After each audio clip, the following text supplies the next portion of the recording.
Welcome back dear student. स्वागत है आपका e lecture series business policy and strategic management. आज जो हम टॉपिक ले रहे हैं वो है एक्टिविटी बेस्ड कॉस्टिंग। ये जो एक्टिविटी बेस्ड कॉस्टिंग है इसको हम क्या बोलते हैं, ये स्ट्रेटेजिक प्लानिंग में हमें हेल्प करता है। ठीक है ना। ये जो अपना एक्टिविटी बेस्ड कॉस्टिंग जो डेवलप हुआ था वो इसलिए डेवलप हुआ था कि हमें अंडरस्टैंड करना था और कंट्रोल करना था किसको, इनडायरेक्ट कॉस्ट को।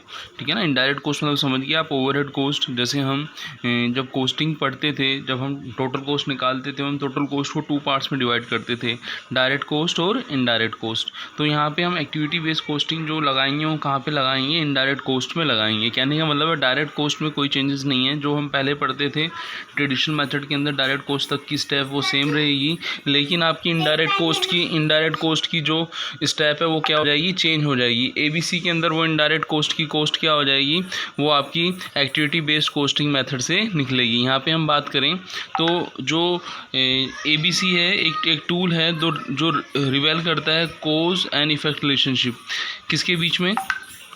ABC assign the cost to product and to customer based on the resource they consume। कि यहाँ पे जो हम बात करेंगे, चाहे वो आपकी इनडायरेक्ट कॉस्ट के अंदर, चाहे वो आपकी रिसीविंग रॉ मटेरियल की कॉस्ट हो, चाहे वो रीऑर्डरिंग स्टॉक की हो, चाहे वो शेड्यूलिंग जॉब की हो, वो सारी कॉस्ट इनडायरेक्ट कॉस्ट कहलाती है। तो उसको हम किस तरीके से डिवाइड करते हैं उसको हम यहाँ पे समझेंगे। तो कहने का मतलब ये हुआ कि जो एक्टिविटी बेस्ड कॉस्टिंग है वो अपनी ट्रेडिशनल टेक्निक से थोड़ी डिफ़र करती है। ट्रेडिशनल टेक्निक के अंदर हम क्या पढ़ते थे कि ओवरहेड को जैसे हम डिपार्टमेंट वाइज क्लासीफाई करते थे, याद हो आपको, डिपार्टमेंटल क्लासिफिकेशन होता था। जैसे आपका फैक्ट्री ओवरहेड हुआ, ऑफिस ओवरहेड हुआ, आपका सेलिंग एंड डिस्ट्रीब्यूशन हुआ, इस तरीके से हम पढ़ते थे वहाँ पे। जबकि एबीसी के अंदर ऐसा नहीं होता। यहाँ पे हम इनडायरेक्ट कॉस्ट या ओवरहेड कॉस्ट को एक्टिविटी वाइज हम क्या करते हैं, डिवाइड करते हैं। तो यहाँ पे जो मैंने आपको ये जो बेस डिफरेंस बताया है, मैंने आपको बताया है जो आपने पहले पढ़ा हुआ है और जो आप अब पढ़ने जा रहे हैं। अब देखिए, contribution to the cost unit are the basis for benefit received from indirect activities like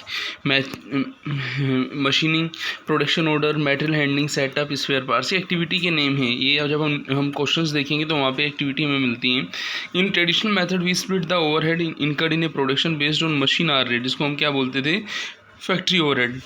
कि जैसे आपकी मशीन के खर्चे हुए, ठीक है ना, तो machine number of machine hour से उसके बेस पर हम उसको डिवाइड कर देते थे। इस तरीके से नंबर ऑफ मशीन की अलग अलग मशीन के बेस पर उसको डिवाइड कर देते थे। जबकि इन्हें ABC method overhead are split according to the related activity. कि एबीसी के अंदर क्या है, यही ओवरहेड हमने किस में डिवाइड किया, बोलो, रिलेटेड एक्टिविटी के अंदर डिवाइड किया। जैसे रिलेटेड एक्टिविटी की यदि हम बात करें तो एबीसी मेथड और ट्रेडिशनल मेथड्स में जो हम डिफरेंस यहाँ समझेंगे, उससे पहले मैं आपको बता देता हूँ, इन्हें ABC method overhead are split according to the related activity for each type of overhead are apportion among various production cost center on the basis of activity and cost driver.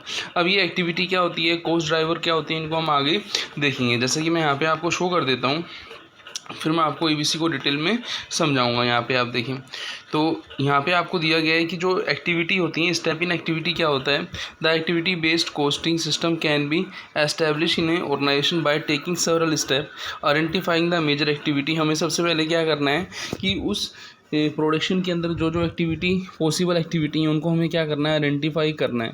उन पॉसिबल एक्टिविटी को identify करने के बाद assigning the cost to activity cost center, फिर हमें क्या करना है, उस कॉस्ट को उस कॉस्ट सेंटर पर क्या करना है, असाइन करना है। फिर सिलेक्ट करना है कॉस्ट ड्राइवर और allocating cost to cost driver.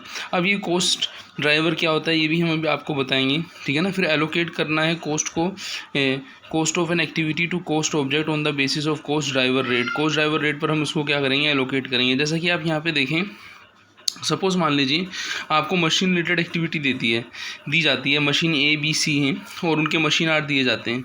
तो मशीन एक्टिविटी की जो कॉस्ट है उसको मशीन आर के बेस पे आप डिवाइड करेंगे।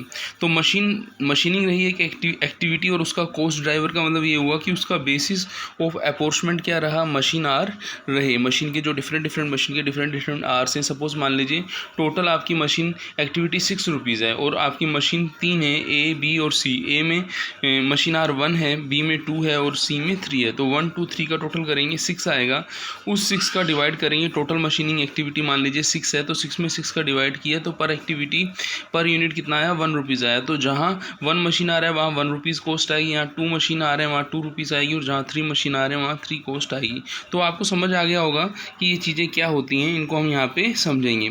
फिर बढ़ते हैं हम प्रोडक्शन ऑर्डर को, हम प्रोडक्शन ऑर्डर की बात करेंगे तो इसको हम नंबर ऑफ ऑर्डर पर डिवाइड करते हैं। मेटल हैंडलिंग की बात करेंगे तो इसको हम नंबर ऑफ मेटल हैंडलिंग पर डिवाइड करते हैं। सेटअप की बात करेंगे तो नंबर ऑफ सेटअप पर डिवाइड कर देखेंगे। सेटअप के बाद क्या आ रहा है, सेटअप के बाद आ रहा है आपका नंबर ऑफ सेटअप हो गया, उस पर डिवाइड हो गया। Spare parts number of spare parts पे डिवाइड होते हैं। तो इस तरीके से हम एक्टिविटी बेस्ड कॉस्टिंग के अंदर जो एक्टिविटी पढ़ते हैं, कॉस्ट ड्राइवर पढ़ते हैं, और एक्टिविटी बेस्ड कॉस्टिंग की जो प्रोसेस है उसको हम पढ़ते हैं। अब हम समझेंगे यहाँ पे कि जो एक्टिविटी बेस्ड कॉस्टिंग है और जो ट्रेडिशनल कॉस्टिंग है उनमें क्या डिफरेंस है। जैसे हम देखें तो सबसे पहले आता है cause and effect relationship. Cause and effect relationship, जैसा कि मैंने आपको लेक्चर की शुरुआत में बताया था कि जो एक्टिविटी बेस्ड कॉस्टिंग होती है, it is a tool that रिवेल cause and effective relationship बताता है, जबकि आपका ट्रेडिशनल कॉस्टिंग है वो ऐसा एज सच कोई रिलेशनशिप नहीं बताता है। ठीक है ना, तो ABC में येस रहेगा और ट्रेडिशनल मेथड में नो रहेगा। फिर असाइनमेंट ऑफ ओवरहेड की बात करें तो जैसे हमने देखा मशीनिंग ओवरहेड है, तो मशीनिंग ओवरहेड को हम डिपार्टमेंट वाइज नहीं करते डिवाइड, हम मशीन को मशीन रिलेटेड एक्टिविटी से डिवाइड करते हैं। आपकी ऑर्डर रिलेटेड है तो नंबर ऑफ ऑर्डर से डिवाइड करते हैं। तो वहाँ पे एक्टिविटी का क्या रहता था, कॉस्ट ड्राइवर रहता था, जबकि ट्रेडिशनल के अंदर हम उसको डिपार्टमेंट वाइज क्या करते हैं, असाइनमेंट करते हैं। कलेक्शन की हम बात करें तो कलेक्शन जब हम करते थे, यहाँ पे हम जो कॉस्ट ड्राइवर को जो हम असाइनमेंट करते हैं कॉस्ट ड्राइवर की हेल्प से एक्टिविटी का, उसको हम क्या बोलते हैं, कॉस्ट पूल या कॉस्ट सेंटर बोलते हैं। यहाँ हम इसको डिपार्टमेंट वाइज क्लासिफिकेशन बोलते हैं। ऐसे कॉम्प्लेक्सिटी की बात की जाए तो एक्टिविटी यदि लिमिटेड हो तो हमें कोई दिक्कत नहीं है ABC के अंदर एक्टिविटी को पहचानने की, आइडेंटिफाई करने की, लेकिन एक्टिविटी जब बहुत सारी होती है तो हमें पहचानने में वहाँ क्या आती है, दिक्कत आती है। तो ABC को क्या माना जाता है, मोर कॉम्प्लेक्स माना जाता है, जबकि आपका जो कौन सा है आपका ट्रेडिशनल वो क्या माना जाता है, इजी माना जाता है। उसमें ऐसा इतनी एक्टिविटी नहीं होती, उसमें कॉम्प्लेक्सिटी नहीं होती। एक्यूरेसी की बात करें तो आपका ABC को हम क्या मानते हैं, लेस एक्यूरेट, और ट्रेडिशनल को मोर एक्यूरेट मानते हैं। ठीक है ना। ओरिएंटेशन की बात करें तो स्ट्रक्चर ओरिएंटेड है, यहाँ पे एक्टिविटी ओरिएंटेड है, और वहाँ प्रोसेस था, डिपार्टमेंट प्रोसेस, जैसे फैक्ट्री से ऑफिस में जाएगा, ऑफिस से आपका सेलिंग में जाएगा, सेलिंग से डिस्ट्रीब्यूशन में जाएगा, इस तरीके से। अब हम बात करेंगे कि जो हमने ABC एक्टिविटी बेस्ड कॉस्टिंग को हमने as a strategic planning tool पढ़ा है, उसका जो आपका ट्रेडिशनल मेथड है उस पर कैसे वो बेटर माना जाता है। तो इसको हम इस तरीके से भी समझ सकते हैं कि ABC के एडवांटेज और ट्रेडिशनल मेथड के डिसएडवांटेज।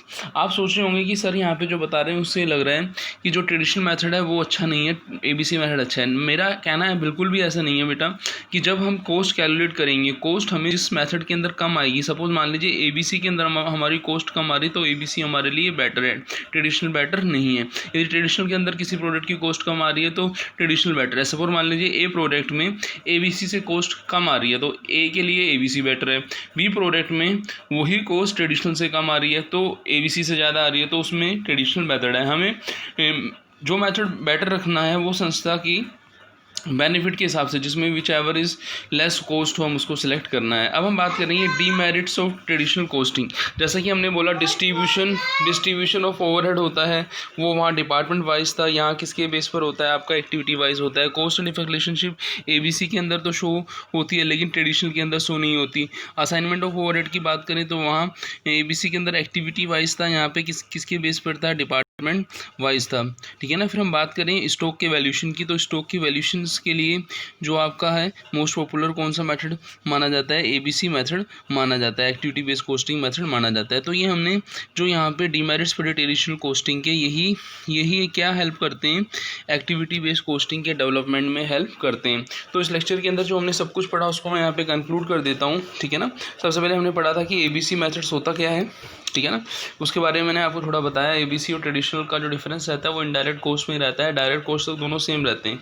फिर दोनों को डिफरेंस करने से पहले मैंने आपको ये बताया कि जो प्रोसेस होती है एक्टिविटी बेस्ड कॉस्टिंग की वो ये होती है, इस तरीके से 4 स्टेप प्रोसेस होती है कि एक्टिविटी को आइडेंटिफाई करना, ठीक है ना, असाइन करना कॉस्ट को एक्टिविटी के साथ, फिर कॉस्ट ड्राइवर को ढूंढना, फिर एलोकेट करना है ईच एक्टिविटी को, फिर एक्टिविटी के ड्राइवर्स कौन से होते हैं, फिर उन दोनों में हमने डिफरेंस पढ़ा, और लास्ट में हमने पढ़ा कि जो आपका डीमेरिट्स ऑफ ट्रेडिशनल कॉस्टिंग है वो कौन कौन से हैं। तो इस लेक्चर में हमने ट्रेडिशनल कोस्टिंग का आपका ABC कोस्टिंग से डिफरेंस पढ़ा और हमने ये कहा कि जो ट्रेडिशनल कोस्टिंग मेथड है वो स्ट्रेटेजिक प्लानिंग में एज सच हेल्प नहीं करता। हमारा जो आपका एक्टिविटी बेस्ड कोस्टिंग है वो ज़्यादा हेल्प करता है। बस हमें तो ये ध्यान रखना है कि जहाँ पे हमारी कोस्ट क्या आएगी, बोलो बच्चों, कम आएगी जहाँ हमारी कोस्ट, वो उस वाले मेथड को हमें लेना है, उस वाले मेथड को हमें सिलेक्ट करना है, उसी वाले मेथड के साथ हमें आगे चलना है। हमें ऑर्गेनाइजेशन के बेनिफिट्स पर ध्यान रखना है। हमारे किसी मेथड के साथ ऐसा नहीं है कि उस मेथड के साथ हम अच्छे से करेंगे, इस मेथड के साथ हम हमेशा ही ABC यूज़ में लेंगे या हमेशा ही ट्रेडिशनल यूज़ में लेंगे। हमें जहाँ पे कोस्ट कम आएगी हम उस मेथड को यूज़ में लेंगे।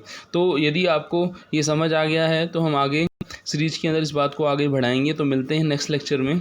Okay, thanks.